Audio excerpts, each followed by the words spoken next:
Soy Fernando Díaz Villanueva. Hoy es 24 de septiembre de 2024 y esto es La Contracrónica.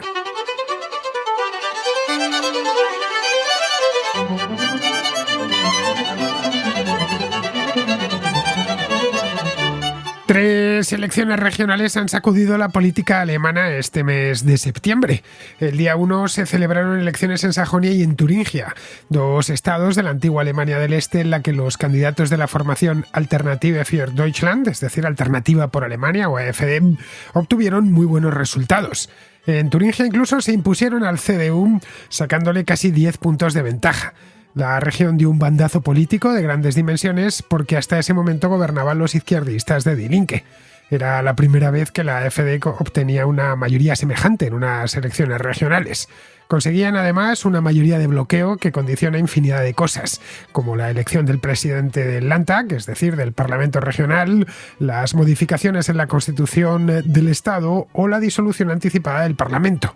El triunfo de AfD vino acompañado de la irrupción de un nuevo partido, la alianza Sarah Wagenknecht, una escisión de Die Linke, que cosechó unos resultados excelentes.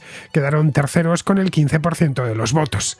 La alianza de Wagenknecht es un partido de izquierda populista, pero de tendencia nacionalista, conservador en cuestiones morales y euroescéptico.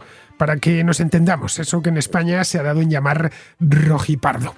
Para el canciller Olaf Scholz, que gobierna desde hace casi 3 años gracias a una coalición con ecologistas y liberales, los resultados de Turingia y Sajonia fueron un varapalo mayúsculo a solo un año de las elecciones federales que se celebrarán en septiembre del año próximo.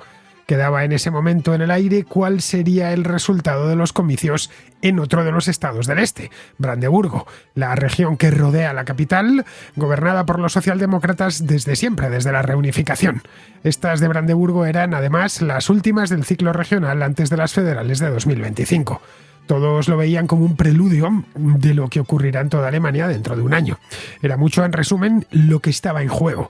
Y a pesar de la escasa importancia y el escaso peso específico de este estado en el conjunto del país, los principales partidos se han volcado en ellas. Dietmar Woidke, el primer ministro del Estado, había prometido que renunciaría si su partido no quedaba primero de Alternativa de por encima, de Alternativa por Alemania. Al final lo ha conseguido por la mínima. El SPD se ha quedado ligeramente por encima del 30% de los votos, solo un punto más que el candidato de Alternativa por Alemania, Hans-Christoph Berndt. No ha sido una victoria arrolladora, pero ha mejorado sus resultados de las anteriores elecciones en 2019 y, desde luego, mucho mejor de lo que la mayoría de analistas esperaban. Los verdes, los liberales y Die Linke se han quedado fuera del Parlamento regional, dibujando un nuevo mapa político que muchos creen que se consolidará en Alemania el año próximo. Las fuerzas populistas, a izquierda y a derecha, están configurando un nuevo sistema de partidos en Alemania que, aparte de colocar fuera de los parlamentos a formaciones tradicionales, algunas con décadas a sus espaldas, está ejerciendo mucha presión sobre los dos principales partidos de Alemania, el CDU, que es conservador, y el SPD, que es socialdemócrata. De cara al futuro, esto repercutirá de forma directa en la formación de gobiernos. Los cordones sanitarios aplicados a los partidos de los extremos funcionaban mientras estos partidos fuesen relativamente pequeños, pero no cuando han crecido hasta conformar mayorías. Ese es el desafío ante el que se encuentra Olaf Scholz para las elecciones de 2025 y el que se encontrarán sus sucesores.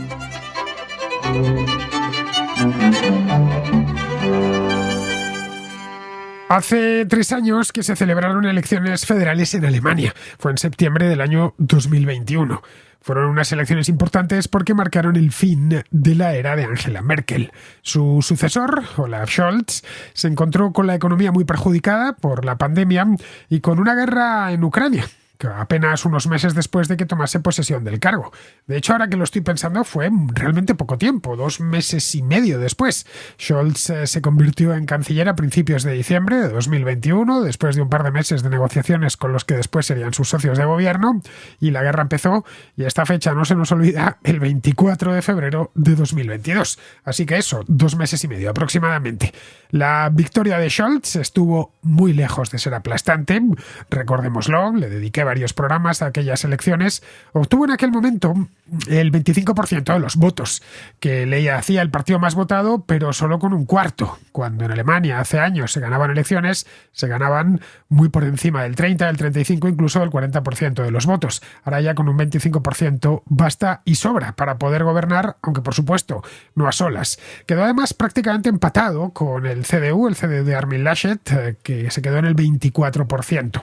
Eso le permitía gobernar, ya que había ganado las elecciones, pero solo si conseguía cerrar una coalición, para la que hacían falta 3 partidos. Se habló también de gran coalición, como había sucedido antes, aunque esta vez acaudillada por los socialdemócratas y no por los democristianos. Pero al final los democristianos, la CDU, Armin Laschet, habían entrado ya en una crisis y prefirieron quedarse fuera del gobierno. Es decir, renunciaron a llegar a ningún tipo de acuerdo. Así que eso forzaba a los socialdemócratas a buscar la compañía de los verdes y de los liberales.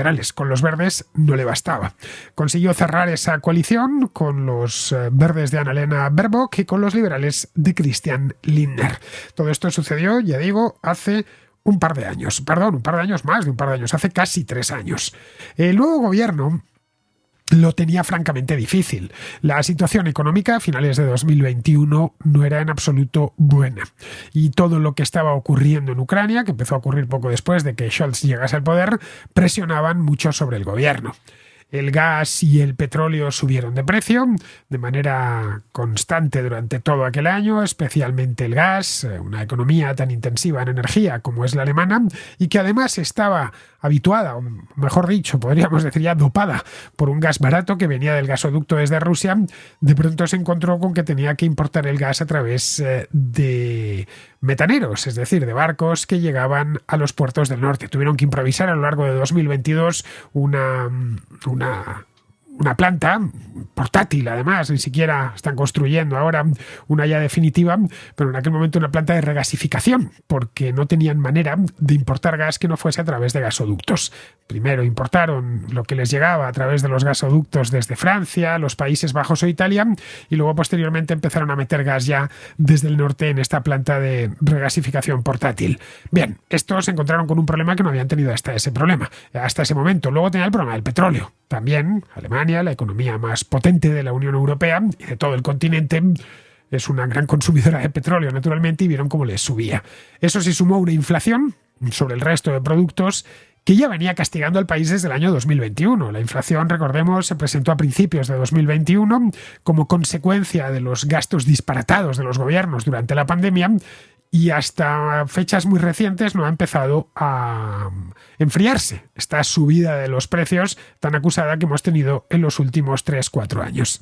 Desde principios de 2021 la cosa venía ya mal. La pandemia además había hecho mucho daño a toda la economía mundial, naturalmente, pero por supuesto también a la alemana, así que lo que se encontraba Scholz era eso. De trasfondo estaba el problema migratorio, que no era nuevo, venía ya de la época de Angela Merkel. Scholz contaba, eso sí, con una ventaja.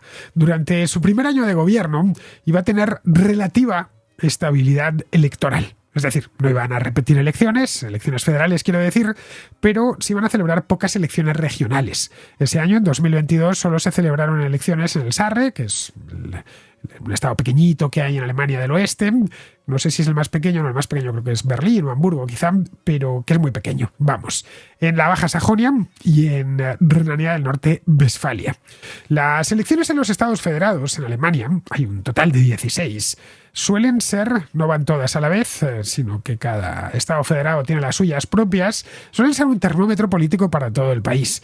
Una especie de macroencuesta que se celebran varias todos los años, porque no hay años sin elecciones regionales, que permiten ver la fortaleza del gobierno, de la oposición, si entra algún actor político nuevo, qué fuerza tiene. Vamos, que se sigue mucho. A fin de cuentas, aunque solo sea en un estado, hay algunos estados realmente grandes, como puede ser el norte de Westfalia, como puede ser Baviera, con muchísimos millones de habitantes, que permiten hacerse una idea de cómo van a votar los alemanes en unas elecciones federales. Vamos, este tipo de elecciones tienen mucha influencia política sobre la opinión pública, especialmente cuando se trata de grandes estados grandes por su población y por su aporte al PIB. Caso de Baviera, por ejemplo, de Renania del Norte-Westfalia, de Baden-Württemberg. Bien, en este lapso de tiempo, con pocas elecciones generales, esto dejaba a Scholz un margen para desplegar su propio programa, porque además las que se celebraban en 2022 eran todas en Alemania del Oeste. Las elecciones en Renania del Norte-Westfalia, este es el estado más poblado del país, tiene más de 18 millones de habitantes, la famosa cuenca del Ruhr, el Ruhrpott, está allí en Renania del Norte-Westfalia, y aporta pues una quinta parte, más de una quinta parte del PIB, en torno al 21-22% del PIB alemán lo aporta este estado.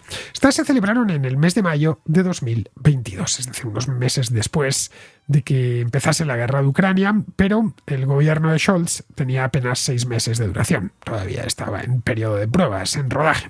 Fueron un varapalo para el gobierno, especialmente para el SPD, que transfirió demasiados votos a los verdes, que eran sus socios de gobierno. En este caso vio...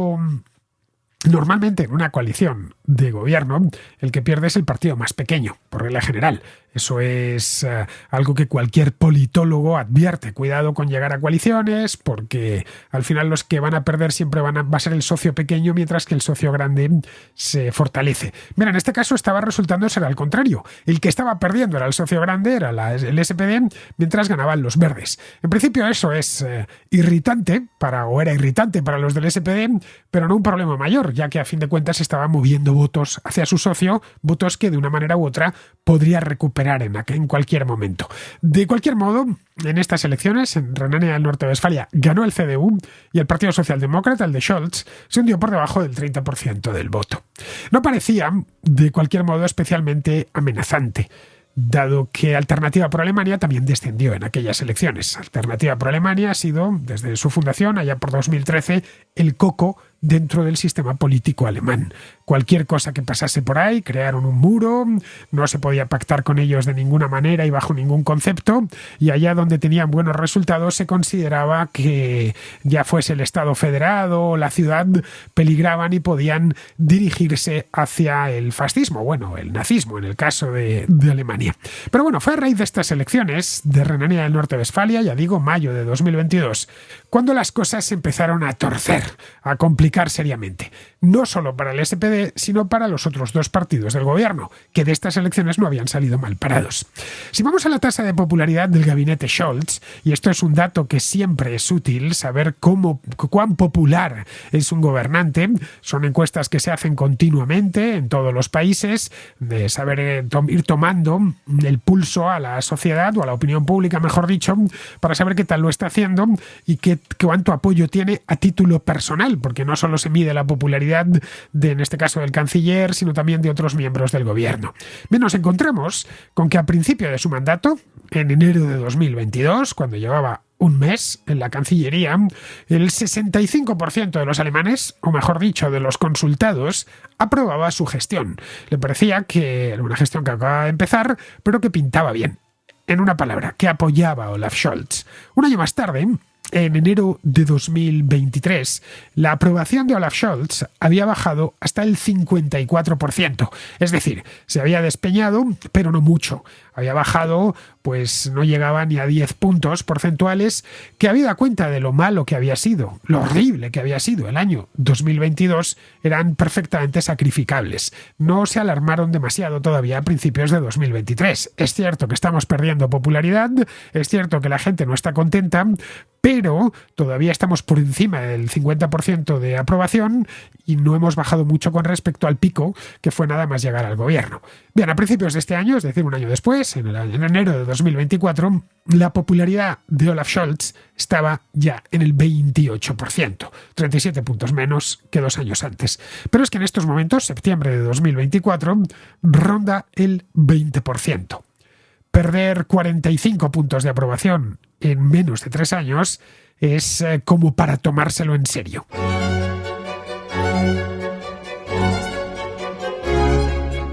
Esta es la razón por la que Scholz necesitaba más que nunca que las elecciones regionales de este año, que se iban a celebrar las 3 en el mes de septiembre, salieran más o menos bien. o no mal del todo. Pero no ha sido así. En las celebradas a principios de septiembre, el día 1 exactamente, tanto en dos estados, en Sajonia y en Turingia, son dos estados del este del país, dos estados no muy importantes desde el punto de vista económico y tampoco demográfico, pero a fin de cuentas estados, y son representativos, por lo menos representativos y mucho además de las sensaciones y de las opiniones y de cómo está la opinión pública en el este del país. Pero bueno, ninguno de los dos es muy grande, todo hay que decirlo, ni muy importante. Un resultado como este en Renania del Norte-Westfalia o en Baviera o en Baden-Württemberg sería una crisis fundamental. En este caso, al ser pequeños, pues se lo han tomado con cierta distancia, pero aún así los resultados han sido muy malos. El SPD ha obtenido los peores resultados de su historia, apenas un 7,3% en el caso de Sajonia y un 6,1% en el caso de Turingia. Luego tenían las elecciones de Brandeburgo, que fueron este domingo, el día 22. Brandeburgo es la región que rodea la ciudad de Berlín. No está Berlín dentro, Berlín conforma un estado federado aparte, una suerte de ciudad independiente, lo mismo que le sucede a Hamburgo. Pero vamos, todo lo que es alrededor de Berlín, cuando uno llega a Berlín en avión o en automóvil, tiene que atravesar, ya sea por el aire o por tierra, tiene que atravesar el estado de Brandeburgo, que es muy conocido para los aficionados a la música, al menos por los conciertos de Brandeburgo de Johann Sebastian Bach. De hecho, este programa empieza con uno de ellos, con el tercer movimiento del concierto número 3 de Brandeburgo. Bien, pues Brandeburgo es un bastión histórico del Partido Socialdemócrata. Está situado en el este de Alemania, que es una zona en la que los extremismos políticos son habituales. Es la zona más pobre del país, es también un bastión de AfD y también es un bastión de Die Linke, antiguamente el PDS, es decir, los neocomunistas de la antigua Alemania, de la antigua Alemania Oriental, la Alemania socialista. De hecho, en el este es donde AfD obtiene, y lo mismo Die Linke, mejores resultados, desde luego mucho mejores que en el oeste. Eso hizo que estas elecciones se constituyesen desde el principio como algo parecido a una prueba para ver si el SPD podía derrotar a los populistas en su propio terreno. En Berlín, que históricamente forma parte de Brandeburgo, por supuesto, pero que forma, ya digo, una especie de ciudad-estado, los líderes del partido cruzaron los dedos. No podían permitirse una derrota como la de Turingia, que fue especialmente humillante. En el caso de que se produjese, y había posibilidades, algunas encuestas apuntaban en esa dirección, valoraban incluso sustituir a Scholz como candidato en las elecciones del año que viene. Viendo que quizá el problema sea el candidato, que Scholz no termine de tener tracción, sustituirle para que en septiembre del año próximo fuese otro socialdemócrata el que se presentase a las federales. Es decir, hacer la misma operación que los demócratas han hecho en Estados Unidos, sustituyendo a Joe Biden por Kamala Harris.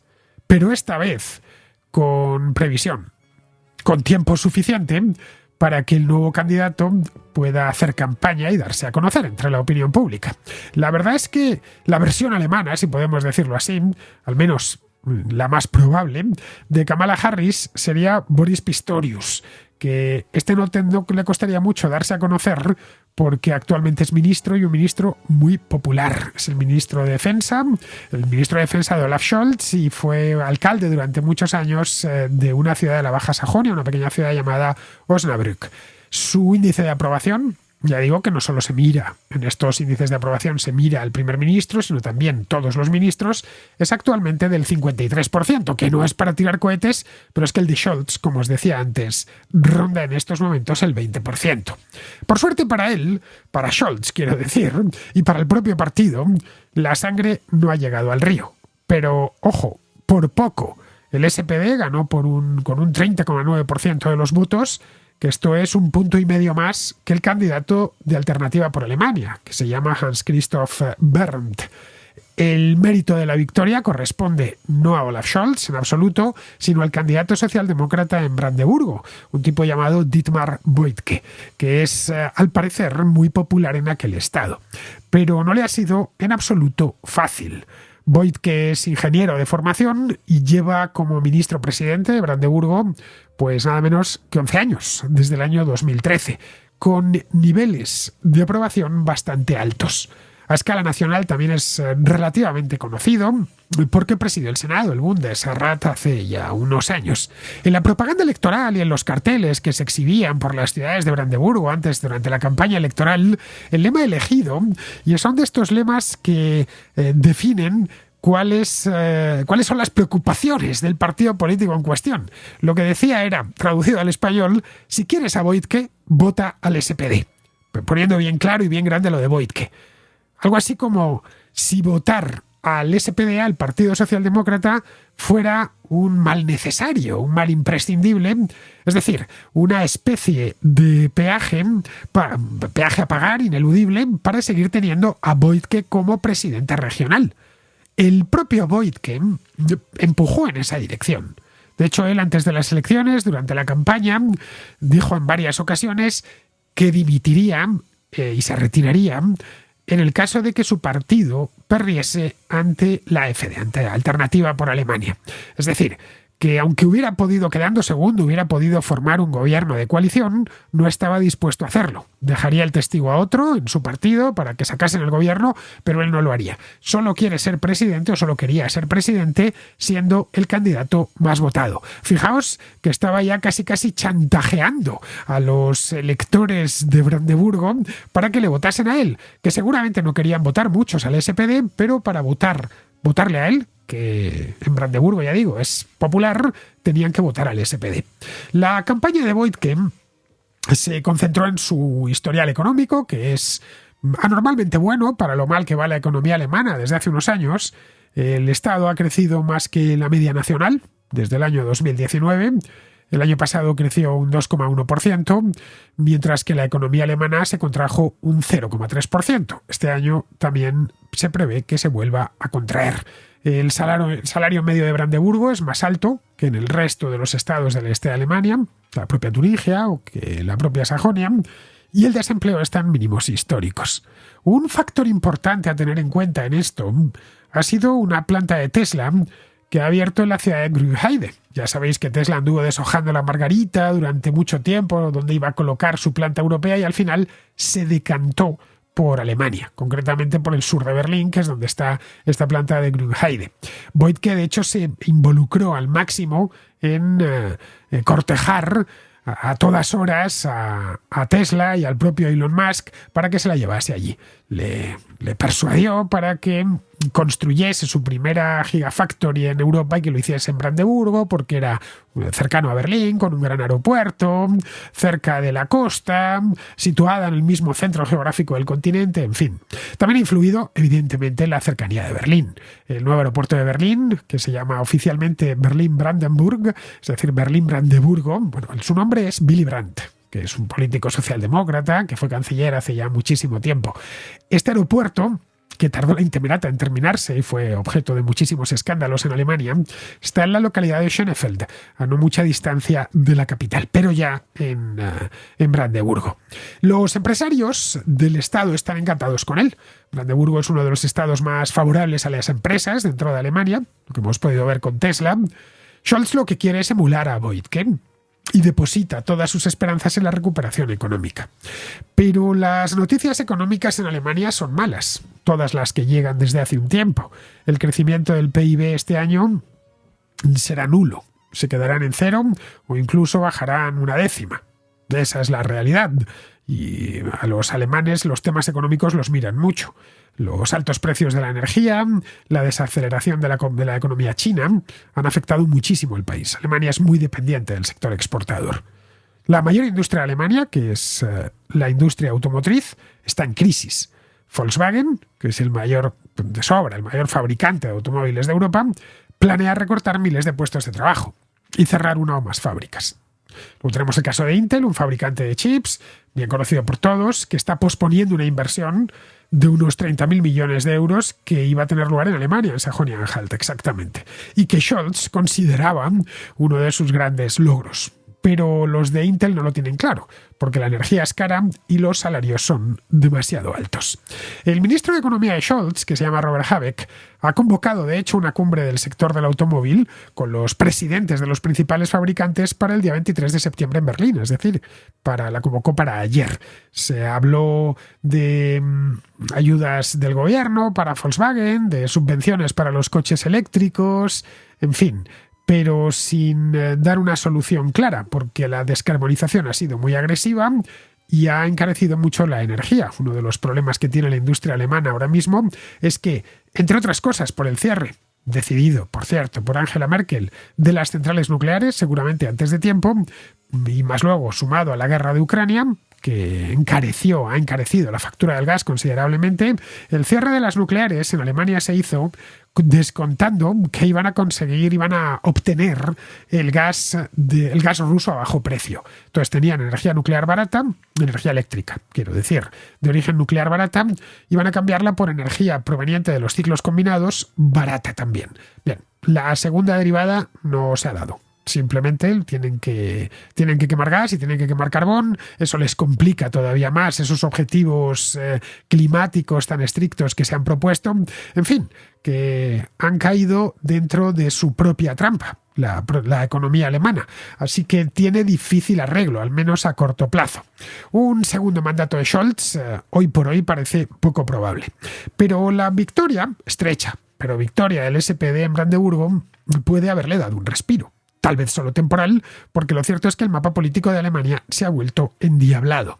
En los últimos años han aparecido nuevos partidos. Y dos de ellos gozan de una salud excelente y gran tirón electoral. El primero es Alternative für Deutschland, que nació hace ya tiempo, hace 11 años, y que el 1 de septiembre, como os decía antes, se apuntó su primera victoria en elecciones regionales, las de Turingia. En la vecina Sajonia quedaron en segundo lugar a corta distancia del CDU. El cordón sanitario contra Alternativa por Alemania, el llamado Brandmauer, o muro de fuego, sigue intacto. Esto garantiza que no puede alcanzar el poder, al menos por ahora.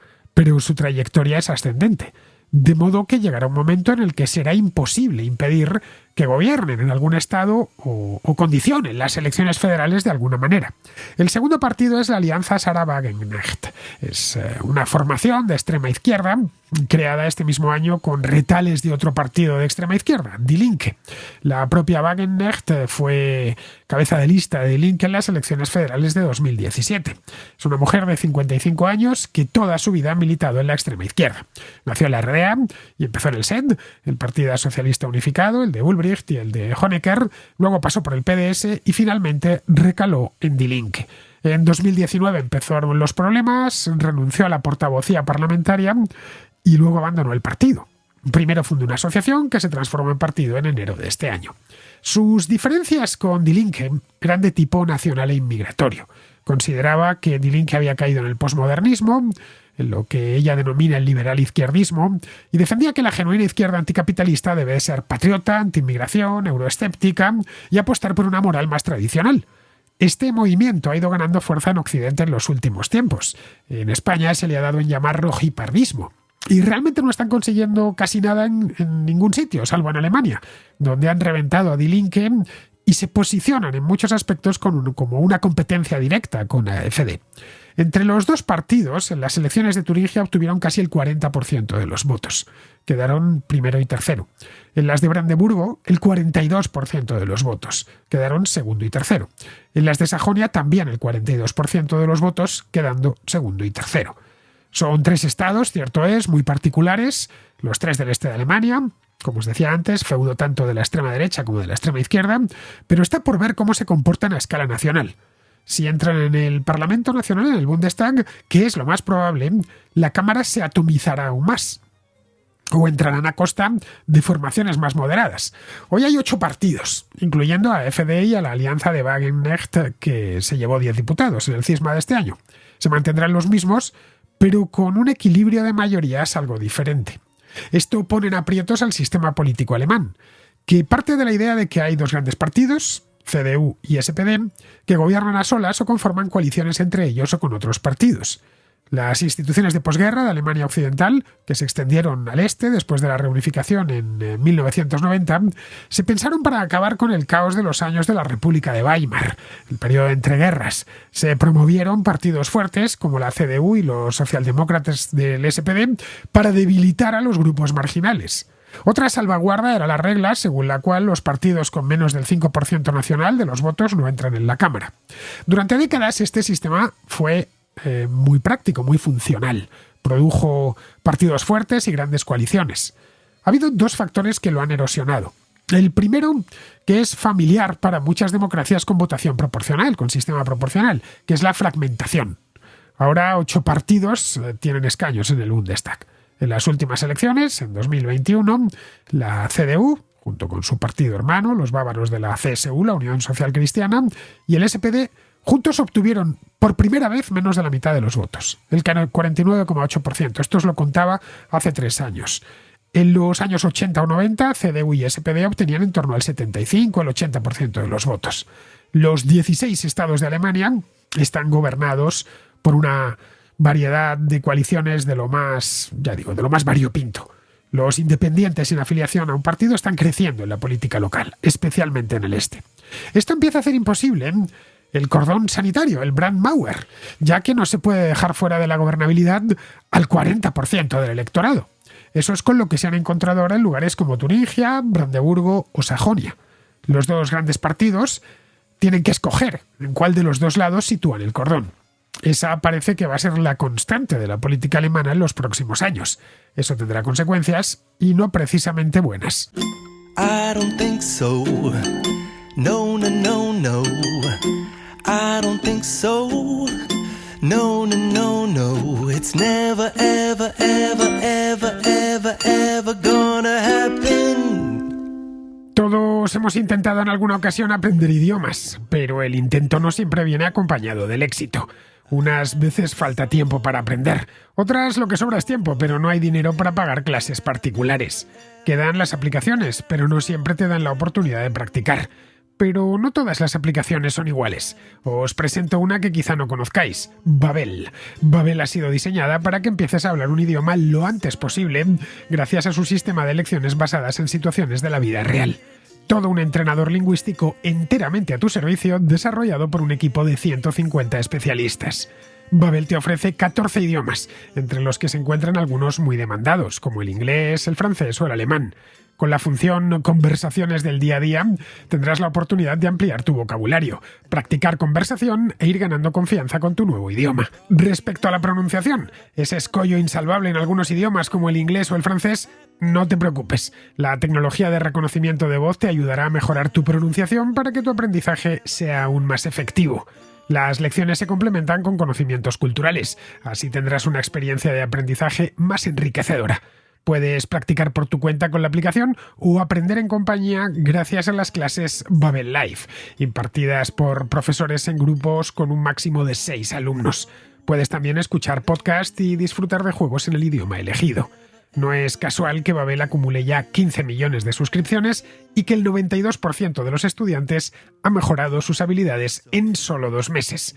Babel te ofrece una oportunidad única de transformarte y reinventarte a través de los idiomas.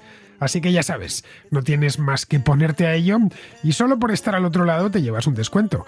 Nada menos que 3 meses gratis con el código CONTRACRÓNICA. Así, todo junto, sin espacio. No lo olvides, consigue ahora una suscripción de 3 meses a Babel y recibirás 3 meses adicionales gratis con el código CONTRACRÓNICA. Es muy sencillo. Entra en babel.com/empezar y usa el código CONTRACRÓNICA. Os lo deletreo. Babel es babbel.com/empezar, código CONTRACRÓNICA. En la descripción del programa de hoy encontraréis la dirección completa. No tenéis más que clicar en ella. Prueba Babel, la aplicación para aprender idiomas que funciona. Probably never, ever, ever, ever, ever, ever gonna happen. Oh no.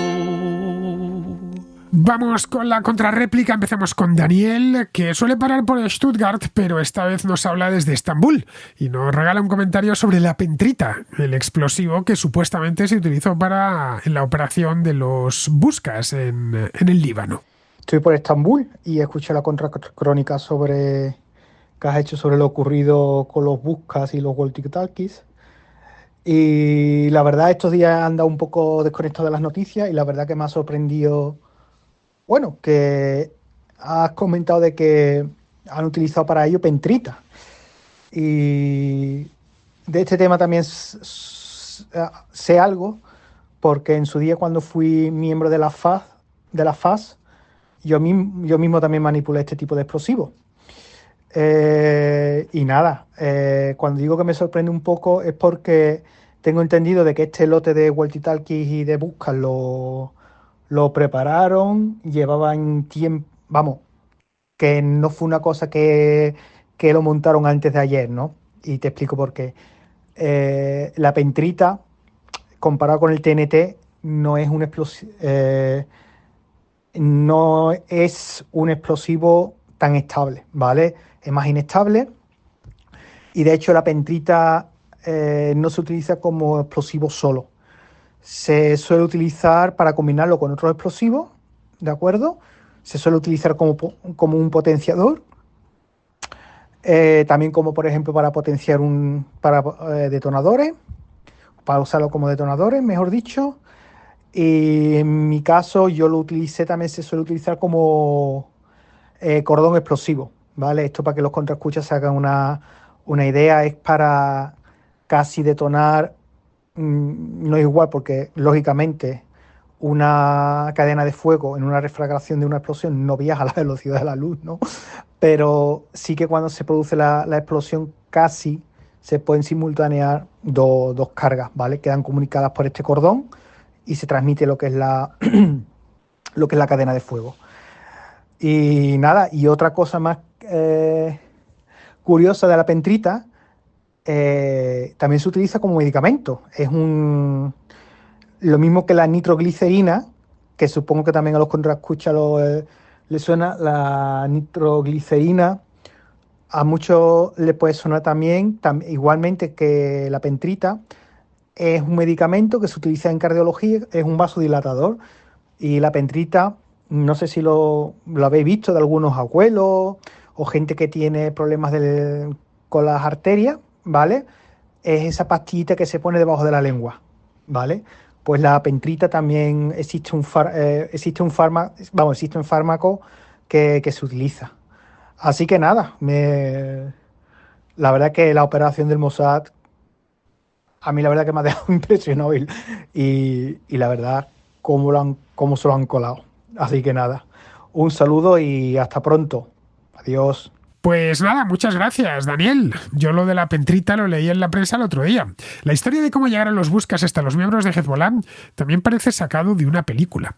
Los Buscas que explotaron eran de un modelo, que me lo he apuntado aquí, el AR-924, exactamente de una compañía taiwanesa llamada Gold Apollo.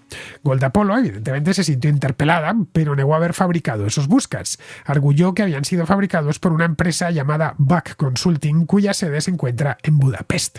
Al parecer, Gold Apollo les había concedido una licencia de fabricación y llevaban 3 años con ella. Los de Gold Apollo dijeron que los pagos provenientes de Buck habían sido muy extraños, ya que no les llegó el dinero desde Hungría, sino desde Oriente Medio. Todo esto lo hemos sabido porque la policía de Taiwán automáticamente abrió una investigación e interrogó a los directivos de la empresa Gold Apollo. Para Taiwán, que una partida de un producto que ha salido de una fábrica del país se convierta en una bomba letal, pues es muy mala imagen para el país. Por eso se pusieron a investigarlo tan pronto. Y así es como se supo que los Buscas eran de esa marca. Así que la investigación ha tenido que continuar por Europa. Interrogaron a la directora general de Buck Consulting, que reconoció trabajar con Gold Apollo, pero dijo que ellos no habían fabricado esos Buscas. Dijo que eran simplemente los intermediarios. El gobierno de Hungría lo confirmó, asegurando que Buck Consulting era tan solo un intermediario comercial, sin fábricas en Hungría. Tienen una dirección postal en Budapest y una oficina con un gerente, pero esos dispositivos nunca han estado en territorio húngaro. El New York Times dijo entonces que detrás de Buck Consulting estaba la inteligencia israelí, que era la que operaba la empresa, y otras 2 corporaciones fantasma más para ocultar su participación en este tipo de operaciones. Así que la verdad es que no tenemos ni idea dónde se ensamblaron esos Buscas. Quizá en el propio Israel, con componentes de Gold Apollo obtenidos a través de Buck Consulting. Lo que hicieron fue dejar el Busca como estaba añadiéndole 3 gramos de explosivo PETN, es decir, pentrita, para que fuese muy complicado detectarlo. Al parecer el pedido era bastante grande, de unos 5.000 buscas, pero solo explotaron unas cuantas decenas, lo que podría llevarnos a pensar que otros fallaron, es decir, que solo consiguieron hacer estallar unos pocos, o que simplemente instalaron el explosivo en una porción pequeña de todo el pedido para minimizar la posibilidad de ser descubierto. Es decir, que de 5.000 solo 40 o 50 llevaban el explosivo. Eso sí, en el momento en que uno explota, se retiran los 5.000 de golpe ante la duda. En el caso de que cuando llegaron los 5.000, los de Hezbollah hiciesen una auditoría de seguridad, por lo que fuese, que quisiesen tomar unos cuantos para ver si estaban todo en orden, era poco probable que uno de los buscastrucados fuese elegido para pasar el filtro. En fin, como comentaba ayer, una operación que parece sacada de una película. También la manera en la que les hicieron llegar estos buscas hasta los de Hezbollah. Bien, seguimos con Rubén, que es de Granada, que nos habla de la carestía de los alquileres y del problema que se presenta a los centros educativos con el descenso tan acusado de la natalidad. Hola Fernando, ¿qué tal? En primer lugar agradecerte toda tu labor, porque la verdad es que eres un periodista, un divulgador fantástico, muy veraz. Nada, estaba escuchando el programa sobre los alquileres y bueno, soy una de las víctimas de esta subida descarnada de los precios. Yo vivo en Granada, tengo junto a mi mujer una academia de música en Granada capital. Y bueno, no solo me he tenido que enfrentar a este tema del incremento del precio de los alquileres, sino a todo el mundo de los impuestos y cómo saquean al autónomo, ¿no? El autónomo, que al fin y al cabo yo no soy ni siquiera empresario, tengo 5 trabajadores, pero ni siquiera he sido capaz en estos casi 10 años de academia de poder alquilar, de poder ahorrar para mi primera compra. Podría hacerlo gracias, si Dios quiere, a una ayuda familiar, una herencia que seguramente vendrá, pero nada más. Y nada, aprovechando que hablamos de los alquileres, me gustaría proponerte o ver si de alguna manera en algún punto puedes hablar de ello, porque como academia de música mi labor va destinada fundamentalmente a los niños y hay una cosa que está pasando, que estoy notando, ya no solo por mi propia experiencia, sino por el cole de mis niñas, es que el descenso de la natalidad está siendo notable, ¿no? Es como que ningún colegio llena los cupos, sobre todo en infantil o primaria, y esto puede ser un problemón a largo plazo, ¿no? Pienso, sobre todo tirando ya en daños colaterales o directos respecto a las pensiones futuras y todo eso, ¿no? Porque el panorama pinta mal, ¿no? Nada, Fernando, muchas gracias por todo y sigo escuchándote. En la España de los años 70 un colegio era un gran negocio, porque había muchos niños y adolescentes. En los 80 y 90 el negocio se mantuvo y llegó incluso a la universidad. Bueno, mirad la cantidad de universidades privadas que se abrieron en España durante los años 90 y principios de este siglo. Hoy estas universidades tienen problemas para encontrar alumnos y esa es la razón por la cual están mirando todas al mercado hispanoamericano. Los colegios y las academias lo tienen más difícil, porque claro, nadie va a venir desde Perú o desde Guatemala a estudiar en el colegio, pero sí en la universidad. Sí, los padres obviamente pueden costear el viaje y la estancia. Un país, en definitiva, es su demografía. El tipo de negocios que abrirán y que se mantendrán depende de la composición demográfica del lugar. Si hay muchos niños, pues habrá un mercado educativo vibrante. Si hay mucha gente mayor, lo que habrá es un mercado de residencias para la tercera edad muy activo. Esto último es lo que sucede en España y en toda Europa desde hace ya muchos años. Estos países europeos se han llenado de residencias porque la población mayor de 65 años ya es muy numerosa. Y más que lo va a ser. Esos niños que llenaban los colegios en los años 70 y 80 se jubilarán en los próximos 20-25 años. Muchos de ellos demandarán residencias. Es decir, que la demografía tiene efectos económicos directos. No solo la educación, sino en otros muchos sectores. En una sociedad envejecida el gasto en medicina se dispara. También en todo tipo de remedios dirigidos a mejorar la salud. Pero se desploma el gasto en juguetes, como es normal, en ropa y en cierto tipo de ocio. Es común, y esto creo que lo hemos visto todos en las ciudades españolas, que zonas que hace 30 años eran para bares de copas y discotecas a los que iban los jóvenes de la localidad, hoy están llenas de restaurantes, de gimnasios o de cafés de especialidad. Pero vamos, que este sí que es un buen debate, que podríamos abrir en la contracrónica. La única manera de que vuelva a haber niños en España es que los españoles decidamos tenerlos, cosa que mirando las cifras de natalidad de los últimos años, pues no parece que estemos por la labor. Bien, seguimos con Darío, que es de Vigo, aunque vive en Irlanda, y que nos habla de una red social competidora de Twitter, es decir, de X, la red Threads. Se pregunta a Darío si podría servir como sustituto para X allá donde se impida el acceso a esta red social, como por ejemplo el caso de Brasil. Buenos días, Fernando. Quisiera comentar sobre el tema de Brasil, ya que en 2014 pasé 7 meses allí. Terminé mi proyecto de fin de carrera de ingeniería civil y bueno, tengo muchos amigos brasileños, ya que donde vivo ahora hay una comunidad brasileña muy grande y bueno, quería comentar sobre el hecho de que por lo que vi allí y por la gente que conozco de Brasil, pues son gente que está muy puesta en tema digital y de tecnologías y la nueva red social Threads no se ha mencionado mucho aquí. Me pregunto si muchos brasileños han decidido desviarse a Threads ahora que X está en el dique seco en dicho país. No se ha comentado mucho sobre esto. Me imagino que no tendrá muchos seguidores. Y nada, quería mencionar un poco también sobre los líderes políticos de Brasil. Bueno, se sabe a todas luces que Bolsonaro pues enchufó a algunos de sus familiares en ciertos puestos, ¿no? Y bueno, para dar un poco por el otro lado también, Lula y Dilma, pues en sus años jóvenes no fueron precisamente unos santos. Está claro que lo que hicieron fue durante la dictadura militar, pero bueno, que nadie es un santo aquí. Y nada, mandar un saludo para todos los contraescuchas y para ti, si hay algún brasileño escuchando, pues grande abrazo también. Venga, un saludo. Threads pertenece a Instagram y todo aquel que tiene una cuenta en Instagram puede abrir una de Threads.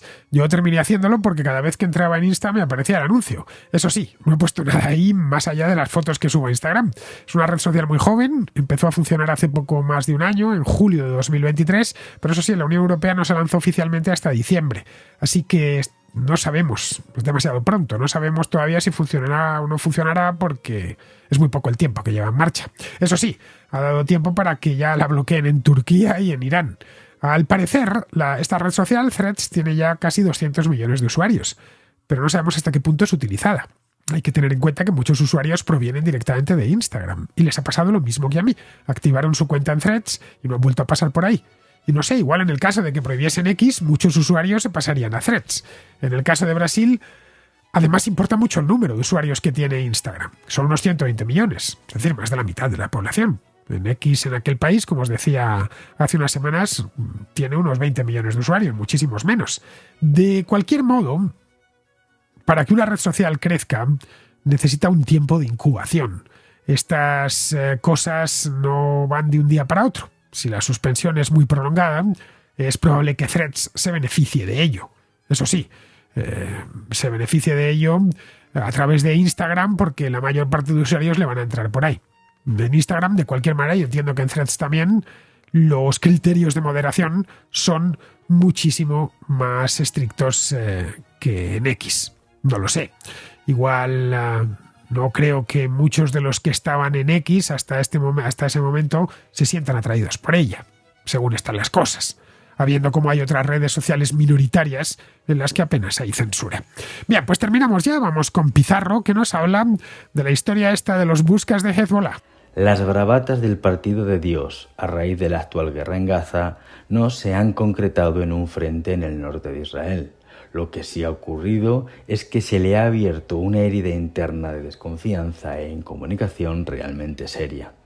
El frente en el norte de Israel sería un segundo frente a la espalda para ambos, por lo que se evitará en todo lo posible. La guerra saca lo peor del hombre y todo, absolutamente todo, su ingenio. Un cordial saludo de Pizarro. Y hasta aquí, queridos amigos, llega la contra de hoy, 24 de septiembre, mañana 25, y estaré de vuelta. Hasta mañana.